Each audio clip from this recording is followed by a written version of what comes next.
আপনারা দেখছেন মিতাস কিচেন। মিতাস কিচেনে সবাইকে ওয়েলকাম। আজ আমি আপনাদের দেখাবো ডিমের কোরমার রেসিপি। যারা যারা ডিমের কোরমার রেসিপি খেয়েছেন তারা তো নিশ্চয়ই জানেন যে এই রেসিপিটি কত সুস্বাদু। আর যারা ডিমের কোরমার রেসিপিটি খাননি তারা অবশ্যই একবার ট্রাই করবেন, নইলে এই সুস্বাদু রেসিপিটি মিস করে যাবেন। তো পুরো ভিডিওটি দেখতে থাকুন।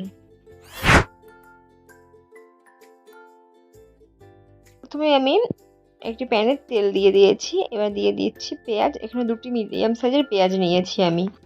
পেঁয়াজটি একটু ভালো করে নেড়ে চেড়ে নেব। তারপরে দিয়ে দিচ্ছি 3-4 টুকরো আদা। তারপর দিয়ে দিচ্ছি 7 থেকে 8 কোয়ার মতো রসুন। আর দিয়ে দিচ্ছি 5 থেকে 6টি কাঁচা লঙ্কা। এবার সামান্য পরিমাণে জল দিয়ে দেব। আর এখানে দিয়ে দিচ্ছি 8 থেকে 9টির মতো কাজু বাদাম। এবার কিছুক্ষণ এটি সেদ্ধ করে নেব। 2 থেকে 3 মিনিটের মতো জলটা দিয়েছি সেই জলটা শুকানো পর্যন্ত এটি রান্না করে নেব। দেখুন জলটা শুকিয়ে এসছে। এবার এটা আমি নামিয়ে নেব আর ঠান্ডা করে এটি খুব ভালোভাবে পেস্ট করে নেব। এদিকে আমি ডিম সেদ্ধ করে নিয়েছি খুব ভালোভাবে, আর ডিমগুলি এইভাবে কেটে দেব।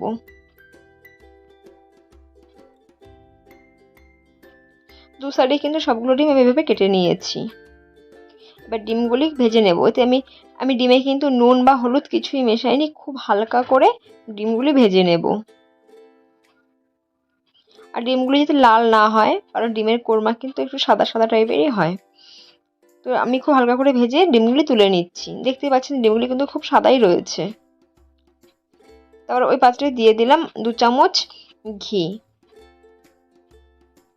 এবার ফোড়নের জন্য দিয়ে দিচ্ছি 2টি চিড়ে রাখা এলাচ, দারচিনি ও গোলমরিচ। এবার যে মশলাটা আমি পেস্ট করে রেখেছিলাম আদা রসুন পেঁয়াজ কাজু বাদাম, সেই পেস্টটি দিয়ে দিচ্ছি। এবার দিয়ে দিচ্ছি 1 চামচ ধনে গুঁড়ো। এবার একটু ভালো করে মশলাটি কষিয়ে নেব। 2 থেকে 3 মিনিটের জন্য মশলাটি কষিয়ে নিয়েছি। তারপরে দিয়ে দিচ্ছি এখানে 1/2 কাপ দুধ। এবার দুধের সঙ্গে কিন্তু মশলাটি খুব ভালো করে কষিয়ে নিতে হবে। আপনারা কিন্তু এখানে দুধের বদলে দইয়ের ব্যবহারও করতে পারেন। এর সঙ্গে মশলাটি কষানো হয়ে গেলে আমি ভেজে রাখা ডিমগুলো দিয়ে দেব। এখানে আমি 4টি ডিম নিয়েছি, আপনারা আপনাদের প্রয়োজন মতন ডিম নিয়ে নেবেন। তারপরে এখানে কালারের জন্য দিয়ে দিচ্ছি 1 চামচ কাশ্মীরি লঙ্কার গুঁড়ো, আর দিয়ে দিচ্ছি টেস্ট অনুযায়ী নুন। এবার এটিও খুব ভালোভাবে মিশিয়ে নেব।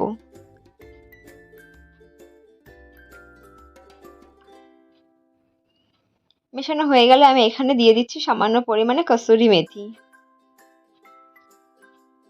এই কসুরি মেথিটি দিলে কিন্তু এর টেস্টটি আরো বেড়ে যায়। তারপরে এখানে দিয়ে দিচ্ছি 1/2 কাপের থেকেও কম পরিমাণে জল।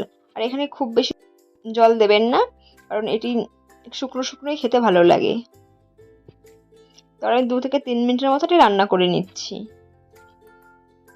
তারপরে দিয়ে দিচ্ছি এখানে 1/2 চামচের মতো গরম মশলা গুঁড়ো। গরম মশলাটা খুব ভালো করে মিশিয়ে নেব। আর নামানোর আগে দিয়ে দিচ্ছি কিছু ধনেপাতা কুচি। ডিমের কোরমা কিন্তু আমার রেডি হয়ে গেছে। এবার আমি নামিয়ে নেব। ডিমের এই কোরমার রেসিপিটি কিন্তু গরম গরম ভাতের সঙ্গে খেতে অত্যন্ত দারুণ লাগে। আর এছাড়া যারা রুটি খেতে পছন্দ করেন তারাও কিন্তু এই ডিমের কোরমাটি রুটির সঙ্গেও খেতে পারেন, কিংবা পরোটা লুচি সব কিছুর সঙ্গে কিন্তু এই ডিমের কোরমাটি খাওয়া যায়। তো এই রেসিপিটি আপনাদের কেমন লাগলো আমায় অবশ্যই কমেন্ট সেকশনে জানাবেন। তো সবাই ভালো থাকবেন, সুস্থ থাকবেন। ধন্যবাদ। দেখা হচ্ছে পরবর্তী কোনো নতুন রেসিপিতে।